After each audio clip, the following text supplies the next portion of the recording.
কত বছরে British citizenship পাওয়া যায় আর কোন কোন ভিসায় আসলে খুব সহজেই ইউকেতে সিটিজেনশিপ পাওয়া যায়।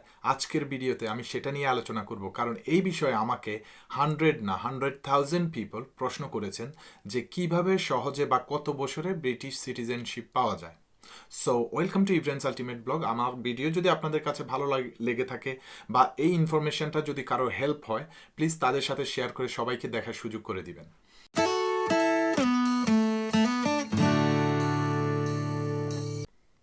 সো আপনাদেরকে ফার্স্ট অফ অল বলতে চাই যে কোন কোন ভিসায় ইউকেতে আসলে খুব সহজে ইউকে সিটিজেনশিপ পাওয়া যায়, এবং সিটিজেনশিপ পাওয়া মানে আপনি চিরদিনের জন্য এই দেশে থাকার বন্দোবস্ত করা। কোন বিষয়ে আসলে সবচাইতে সহজে পাওয়া যায়?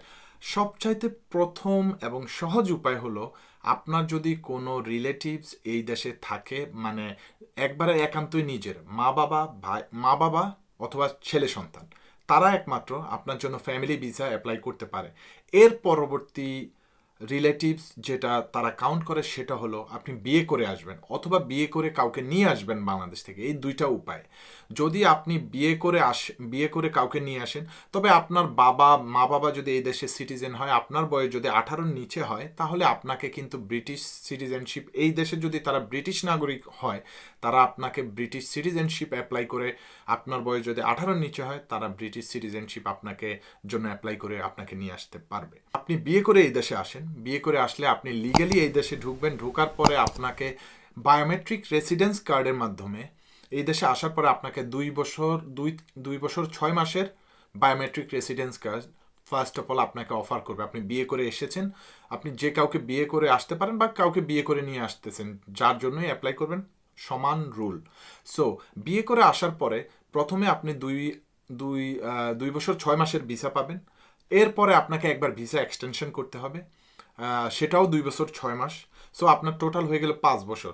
সো সবচাইতে সহজ উপায় ভিসা পাওয়া বা ইউকেতে ILR, indefinite leave to remain, citizenship পাওয়ার আগে আপনাকে চিরদিন থাকার জন্য পারমিশন, সেটাকে ইনডিফিনিটলি লিভ টু রিমেইন, অনেকে রেসিডেন্স পারমিটও বলে থাকেন। বাট রেসিডেন্স পারমিট কয়েক রকম হয়। ইনডিফিনিটলি লিভ টু রিমেইন হলো আপনার সারা জীবন থাকার পারমিশন। এই সারা জীবন থাকার পারমিশন পাওয়ার পরেই আপনি ব্রিটিশ সিটিজেনশিপের জন্য অ্যাপ্লাই করতে পারবেন। মানে সারা জীবন থাকার পারমিশন পেয়ে গেলে আপনি ব্রিটিশ সিটিজেনশিপ নেন বা না নেন, আপনি কিন্তু থাকতে পারবেন। তবে ব্রিটিশ সিটিজেনশিপ আপনাকে নিতে হবে যদি আপনি ব্রিটিশ পাসপোর্ট চান। সো ব্রিটিশ পাসপোর্টের জন্য অ্যাপ্লাই করার আগে আপনাকে ব্রিটিশ সিটিজেনশিপ নিতে হবে। সো ব্যাপারটা আমি মনে করি আপনারা ক্লিয়ার বুঝতে পেরেছেন। তাহলে আপনারা যদি ফ্যামিলি ভিসা, যেটা বিয়ে করে আসতে পারেন, বা কেউ এই দেশে সিটিজেন বাট আপনার বাচ্চা যদি 18 বছরের কম বয়স হয়, মানে অন্য দেশ থেকে নিয়ে আসতে পারবেন। অথবা বৃদ্ধ মা বাবার জন্য ছেলে সন্তানরা অ্যাপ্লাই করতে পারে। এবার চলে যাচ্ছি সেকেন্ড কোন ইজি ভিসাতে আপনি এই দেশে আসলে মানে সহজে ইনডিফিনিটলি লিভ পেতে পারেন, পরে সিটিজেন, পরে ব্রিটিশ পাসপোর্ট। সেকেন্ড ভিসা আমার জানা মতে সবথেকে ইজিয়েস্ট ভিসাটা হলো ওয়ার্ক পারমিট ভিসা। আপনি যদি এই দেশের কোনো ব্রিটিশ রেজিস্টার্ড, মানে ওয়েল রেকগনাইজড কোনো কোম্পানি থাকে, যেটা home office registered the company, তারা যেটা হোম অফিস থেকে এমপ্লয়মেন্টের লাইসেন্স হোল্ড করে, যে ইন্টারন্যাশনালি তারা এমপ্লয়ি নিতে পারবে, তখন তার ওই লাইসেন্সড হোল্ডার কোনো কোম্পানি যদি আপনাকে ওয়ার্কের স্পন্সরশিপ অফার করে, মানে আপনাকে তারা জব অফার করলো এবং তারা সব ধরনের পেপার ওয়ার্কস আপনাকে দিল, আপনি বিশ্বের যে কোনো দেশে থাকেন না কেন, এখানে জব ভিসা নিয়ে আসবেন, তারা আপনাকে পেপার ওয়ার্কস দিচ্ছে, তারা ওয়ার্ক স্পন্সরটা দিচ্ছে। এই ওয়ার্ক স্পন্সরটা ভেরি ভেরি ডিফিকাল্ট। আর যারা 5 বছরের ওয়ার্ক স্পন্সর নিয়ে এই দেশে আসেন, আই এম শিওর এখন 2.5 ইয়ার করে ভিসা দেয়, তারপরে এক্সটেন্ড করা যায় ভিসাটা। সো 2.5 ইয়ারের প্রথমে আপনি ওয়ার্ক পারমিট ভিসা নিয়ে আসবেন। আসার পরে 2-2.5 বছর পরে আবার ভিসাটাকে এক্সটেনশন করবেন। করার পরে 5 বছর পূর্তি হওয়া মাত্রই আপনি এই দেশে ইনডিফিনিটলি লিভ টু রিমেনের জন্য অ্যাপ্লাই করবেন, দেন সিটিজেনশিপ, দেন ব্রিটিশ পাসপোর্ট। তাহলে ওয়ার্ক পারমিট ভিসাটা হলো আরেকটা সহজ পন্থায় এই দেশে এসে সিটিজেনশিপ পাওয়া অথবা ইনডিফিনিটলি লিভ টু রিমেইন পাওয়া, যেটাকে পার্মানেন্ট রেসিডেন্স বলে। আচ্ছা, এবার চলে যাচ্ছি থার্ড কোন ভিসায় মানে এই দেশে আসলে সহজে এই দেশে থাকা যায়। থার্ড ভিসাটা মানে কম সময়ের ভিসাগুলো আমি আগে বলে যাচ্ছি, তারপরে বলবো দীর্ঘমেয়াদী কোন কোন ভিসা আসলে এই দেশে মানে সিটিজেনশিপ পাওয়া যায়। সো থার্ড যেটা আমার কাছে অপশন সেটা হলো ইনভেস্টর ভিসা অথবা বিজনেস ভিসা। ইনভেস্টর ভিসা অথবা বিজনেস ভিসা এদেশে আসতে হলে আপনাকে ইউকেতে, আপনি বিশ্বের যে কোনো দেশেই থাকেন না কেন, ইউকেতে আপনাকে ইনভেস্ট করতে হবে বাংলাদেশি টাকায় প্রায় 20 কোটি টাকা। আর এই দেশি টাকায় মানে ইউকে পাউন্ড, ব্রিটিশ পাউন্ড, আপনাকে 2 মিলিয়ন পাউন্ড ইনভেস্ট করতে হবে ইউকেতে।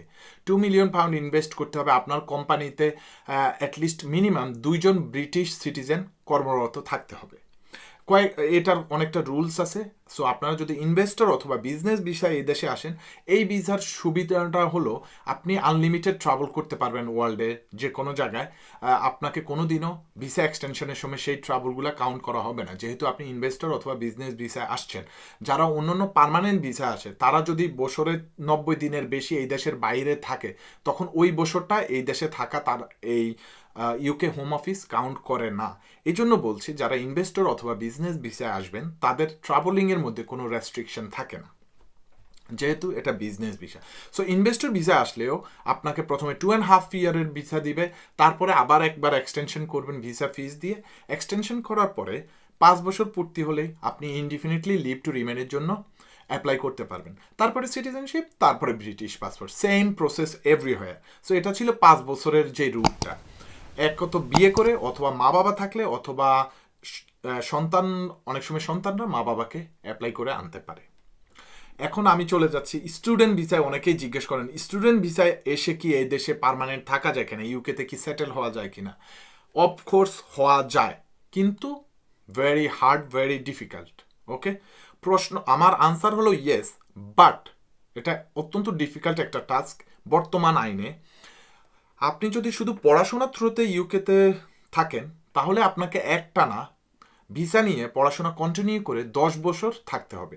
আপনি যদি একটানা 10 বছর লিগালি ইউকেতে বাস করেন, এই 10 বছরের মধ্যে কোনো বছরই আপনি 3 মাসের ঊর্ধ্বে এই দেশের বাইরে কোথাও থাকতে পারবেন না।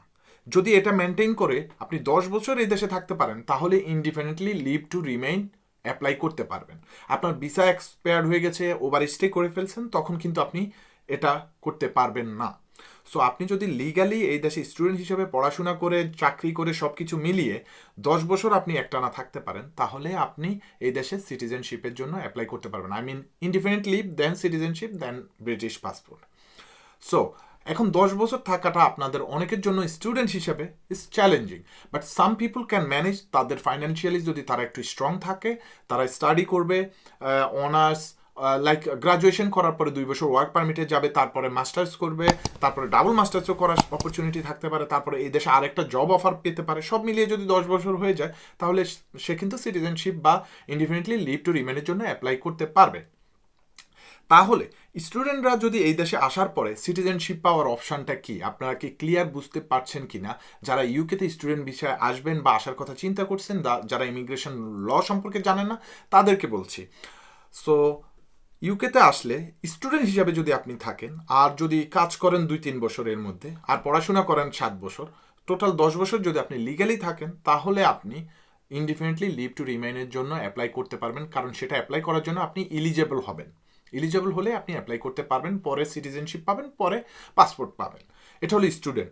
এখন আপনি যদি আরেকটা অপশন আছে স্টুডেন্টদের জন্য, 10 বছরের চেয়ে কমেও আপনি সিটিজেনশিপ বা ইনডিফিনিটলি লিভ টু রিমেইন পেতে পারেন। কিভাবে? সেটা হলো আপনি প্রথমে স্টুডেন্ট ভিসা আসছেন, মেবি মাস্টার্স করতে আসছেন, মেবি পিএইচডি করতে আসছেন, মেবি গ্রাজুয়েশন করতে আসছেন, ডিপেন্ড আপনি কি করতে আসছেন। আসার পর যদি আপনার গ্রাজুয়েশন বা কোর্সটা কমপ্লিট হওয়ার পরে আপনি যদি কোনো ব্রিটিশ রেজিস্টার্ড বা হোম অফিসের লাইসেন্স হোল্ডার কোনো কোম্পানি আপনাকে ফুল ওয়ার্ক পারমিট জব অফার করে, ফুল স্পন্সরশিপ, তবে জবের স্যালারিটা মিনিমাম হতে হবে 25,600 পাউন্ড। 25,600 পাউন্ডের ঊর্ধ্বে যদি কোনো জব আপনাকে অফার করে, সেই জব যদি আপনার পার্মানেন্ট জব হয়, তাহলে আপনি 2.5 বছর করে ভিসা এক্সটেনশন করতে পারবেন। তাহলে 5 বছর আপনি যদি একটানা তখন থেকে কাজ করেন, তাহলেও আপনি 5 বছর শেষে, মানে কাজের 5 বছর পূর্তি হতে হবে। সো ওয়ার্ক পারমিটে শিফট হওয়ার পরে আপনি কাজ করে 5 বছর পূর্তি হলে আপনি ইনডিফিনিটলি লিভ টু রিমেইনের জন্য অ্যাপ্লাই করতে পারবেন, দেন সিটিজেনশিপ, দেন পাসপোর্ট, সেম প্রসেসিং। সো স্টুডেন্টদের জন্য এই দুইটা অপশন আছে, হয় 10 বছর রুটে যাবেন, আর তা না হলে আপনার কোর্স কমপ্লিট হওয়া মাত্রই ওয়ার্ক পারমিটে শিফট হয়ে 5 বছর কাজ করে সিটিজেনশিপ নিতে পারে। বাট এগুলো বলা বা বলাটা বা ইনফরমেশন দেওয়াটা অনেক ইজি, বাস্তবতাটা অনেক difficult, very competitive, very hard, এটা কিন্তু মনে রাখবেন। আর ইউকেতে পড়াশোনা করার জন্য প্রতি বছর টিউশন ফি 15 থেকে 20 লক্ষ টাকা আপনার রেডি থাকতে হবে। তবে আপনি যখন ওয়ার্ক পারমিটে থাকবেন, কাজ করবেন, ফুল টাইম কাজ করবেন, তখন আপনি এক্সপেক্ট করতে পারেন আপনি 15 থেকে 20 লক্ষ টাকা ইনকাম করবেন, depend on your skill and qualification. আপনি কি মেবি স্কিল অ্যান্ড কোয়ালিফিকেশন কী ধরনের জবে আপনি জয়েন করছেন। এরপরে অনেকেই আমাকে প্রশ্ন করেন, আমরা যদি ভিজিট ভিসা ইউকেতে আসি আমরা কি থেকে যেতে পারবো, আমরা কি কাজ করতে পারবো? আমার উত্তর হবে absolutely not, no way. UK visit ভিসায় যারা আসে ইউকে তাদেরকে কোনো দিনই চায় না তারা এই দেশে থাকুক, কাজ করুক, এবং এটা এগেনস্ট ইউকে ল। হোম অফিসের লর এগেনস্টে আপনি যদি এখানে ওভার স্টে করেন অথবা কাজ করেন যদি উইদাউট পারমিশন, সো এটা একটা অফেন্স, তারা ধরে আপনাকে ধরতে পারলেই তারা ডিপোর্ট করে দিবে। This is the law. But some people হয়তো বা human rights and this and that ওই ধরনের কেসগুলা করে ট্রাই করে থাকার জন্য খুব কম, সাকসেস রেটটা খুব কম। যারা ভিজিট ভিসায় এই দেশে আসে এটার সাকসেস রেট খুবই কম। ওকে, আমি আমার ভিডিওতে আর কোন ইনফরমেশান মিস করেছি আপনারা আমার ভিডিওর নিচে কমেন্ট করে জানাবেন, আমি ট্রাই করবো আপনাদের কমেন্টের উত্তর দেওয়ার জন্য। আর যারা ইউকেতে আসতে চাচ্ছেন তাদের জন্য গুড লাক। বাট ইউকেতে আসার আগে আপনার জন্য বেস্ট অপশন বিশ্বের কোন দেশে, there are plenty of countries around the world যেখানে ইউকের চেয়ে ইমিগ্রেশন লটা আরও শিথিল আছে, লাইক কানাডা, ইউরোপের অনেকগুলো দেশেও আছে। সো আপনাদেরকে একটু রিসার্চ করে যদি ইউকে বা বাইরে যাওয়ার আগে একটু রিসার্চ করে নেন আপনাদের জন্য ভালো হবে।